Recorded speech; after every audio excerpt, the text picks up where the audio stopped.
Hello everybody and welcome back to my channel. And aside from having a whole mess of plants surrounding me and behind me, in today's video I'm finally going to get to participate with a Transfer Tuesday. If this is your first time watching a video of mine, I am on a journey to pay off over $140,000 of student loan debt, all while trying to increase my assets to be valued at over $1 million. And as I'm going through this debt-free journey, I'm making sure to track my progress in the form of videos that I put on YouTube for you guys to see. Now you might be asking yourself, what is a Transfer Tuesday? Basically, a Transfer Tuesday is just something that in this financial community that my types of videos find themselves to be in. A Transfer Tuesday is basically when you show your viewers what you transferred on a particular Tuesday to help progress and meet your financial goals, whether it's transferring money from your bank account to pay off student loans or transferring something to an investment account or a retirement account, etc. Now in today's video, I'm actually going to be talking about two different transfers that I made,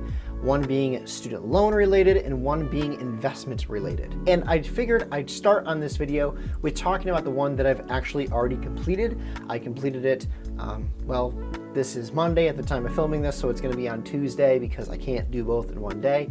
But the one that I've actually already completed is a student loan transfer. I transferred money from my bank account to my Ally savings account online, which is a high interest yield savings account, and I'm using that as kind of a storage for my student loan payments that are in deferment right now, and I'm using that to hold my student loan payments so I don't really touch the money. I'm not tempted to take it out of there, and while it's in there it gains some interest. You might have remembered that at the beginning of this month I posted another video similar to this one.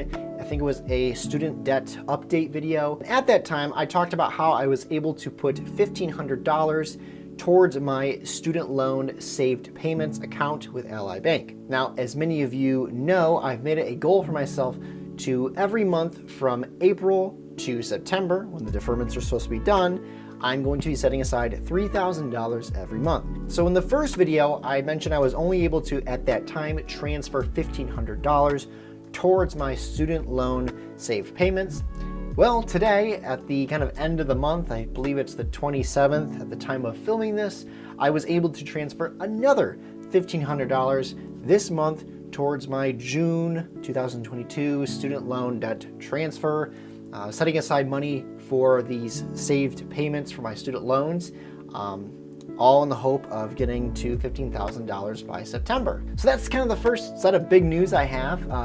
Another reason why that's actually pretty crucial in this savings sprint I'm doing of trying to get to $15,000 by September is that I am now over halfway there. When I made my initial transfer of $1,500 this month, it got me exactly to 50% because I had a total saved up of $7,500, and now I'm over that, I'm at $9,000. So just briefly, I want to show you guys my student loan debt tracking spreadsheet.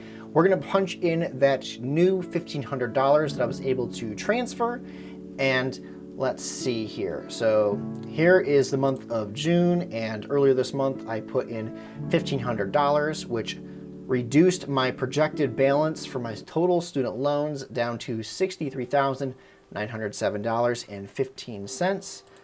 Just as a reminder, the total outstanding balance that I have on my government student loans is actually this number here, the $71,000 over here.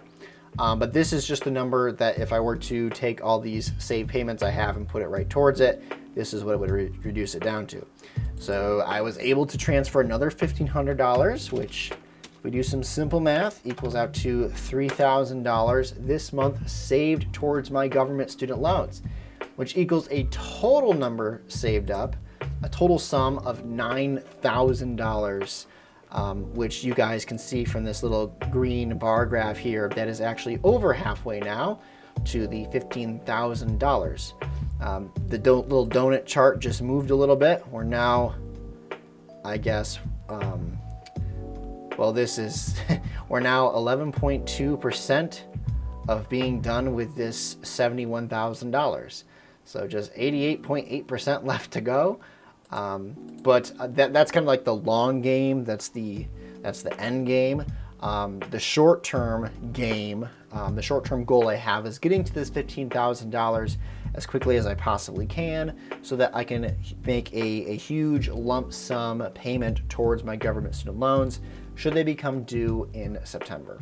Moving on to the second transfer that I'm going to be making hopefully by the end of the month. I haven't made this one yet because I'm looking for a little bit of, I guess, audience feedback and participation. I know I've asked this before on the channel, but it's been something that I've been thinking about. I mentioned at the beginning of the video that I've already made a transfer towards my government student loans, and the other transfer I'm going to be making is for investing. I'm kind of tired of just sitting on the sidelines with my investing and just not doing anything. If you know anything about the stock market right now, it's going down, down, down. We're kind of in a bear market, which is, I guess, bad if you're trying to withdraw from your investments. But if you're trying to put money in investments, it's somewhat nice because you can now buy stocks and index funds and all that stuff at a discount because the prices are lower. So I want to start taking advantage of kind of what's going on with the stock market right now. The thing is when it comes to investing, I'm a little bit, I guess, paralyzed. I don't know exactly what to do, what's the right choice, because there's literally so many choices that can be made. Just to give you guys a little bit of clarity on what I'm thinking and the kind of direction I want to go, I have two brokerage accounts with TD Ameritrade, one being a regular taxable brokerage account and the other being a Roth IRA. Now, right now I'm leaning towards investing in a Roth IRA because that is a tax, I guess, advantage account. There's more tax benefits to that account. I won't go into all the details of that. It's just a little bit better than the regular taxable brokerage account, I think, for my position right now. So I'm looking at investing into the Roth IRA account. The thing is that, so what I would like to do, because I'm not looking at dumping a huge amount of cash into this account, I'm looking at sticking at ETFs. Now, this is going to be very brief. I'm not going to go into the differences between an ETF and a mutual fund and an index fund.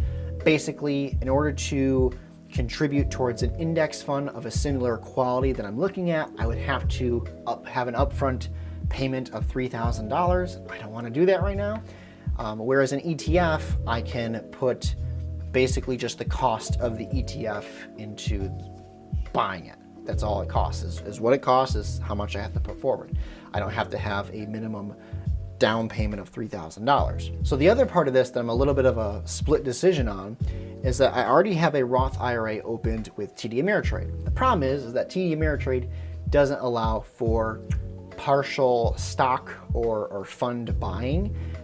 Basically, if you want to add to your brokerage account and you're going to be making an investment towards it, you have to purchase however much the stock or ETF is. On the contrary, with another brokerage account like M1 Finance, which I do have an account with, I just don't have anything invested with, you are able to just select a monetary amount, say $100, and just add it towards that, and it will do the fancy footwork, legwork of putting that towards the investments of your choice.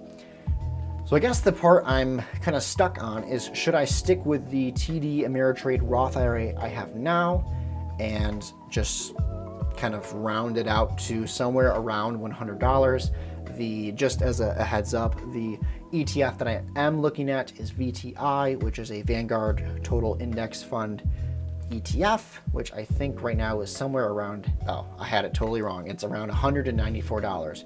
So that's the one I would like to contribute towards. But the thing is that I'm probably going to be only contributing $100 towards my investment strategy right now because I'm really gearing towards my student loans. So I guess the dilemma I'm stuck with is, should I find a way to make this $100 payment that I'm going to make towards my Roth IRA in TD Ameritrade, or should I find a way to make it work with M1 Finance? So that's where you guys can come in. Tell me your thoughts, what you think, if you guys have accounts with these two brokerage accounts, and what you find to be, I guess, the easiest or the quickest or the most convenient. Share your thoughts down below in the comment section. Thank you guys so much for watching this video and for watching my kind of first ever. I think it might be actually my second Transfer Tuesday. Typically don't make videos on Mondays and Tuesdays because it's a weird part of the week for me. So thank you guys so much for watching, and I will see you in the next video. Take care.